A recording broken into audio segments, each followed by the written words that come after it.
The badge in the heart of Georgia, nestled between fading pine woods and rust-colored soil, lay a quiet town called Almeda.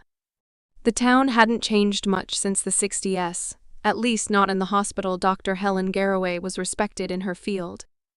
A surgeon with decades of experience, a clean record, and enough awards to fill a hallway. But there was something she never outgrew, something hidden beneath her southern charm and crisp white coat, a deep-seated prejudice. One hot afternoon, a woman burst into the emergency room, clutching her side, her shirt soaked in blood. "Help!" she cried.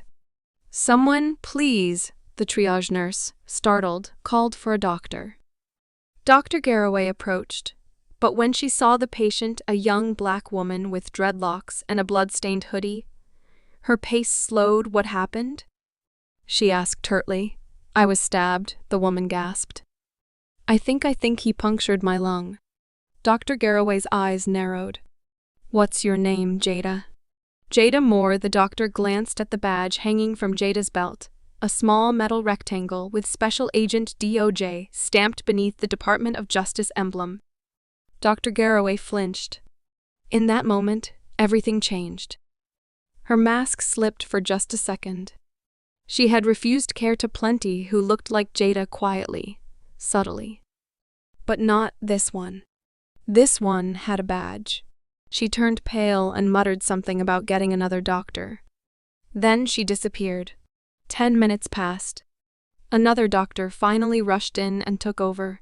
Jada was stabilized, but she never forgot that hesitation, the flicker of disgust, the quick escape. She filed her report that night from her hospital bed. 3 weeks later, Dr. Helen Garraway was served a federal summons. 3 months later, the investigation uncovered years of discriminatory behavior, altered charts, delayed treatments, unexplained deaths. Stories long buried by paperwork and institutional silence. Dr. Garraway sat on the witness stand, trembling, her voice dry. "I don't remember the incident clearly, but the footage did. The hospital had security cameras. The audio was faint, but the visuals were undeniable."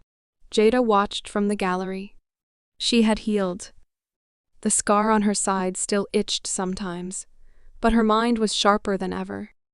She wasn't just a badge, she was a sword, and the courtroom was her battlefield. When the verdict came guilty of medical negligence, civil rights violations, and obstruction, Jada didn't smile. She just stood up and walked out, past the reporters, into the cool afternoon sun. Epilogue. 6 years later, Almeda Regional was under new leadership. Jada returned, not as a patient, but as a federal inspector, her badge now gold.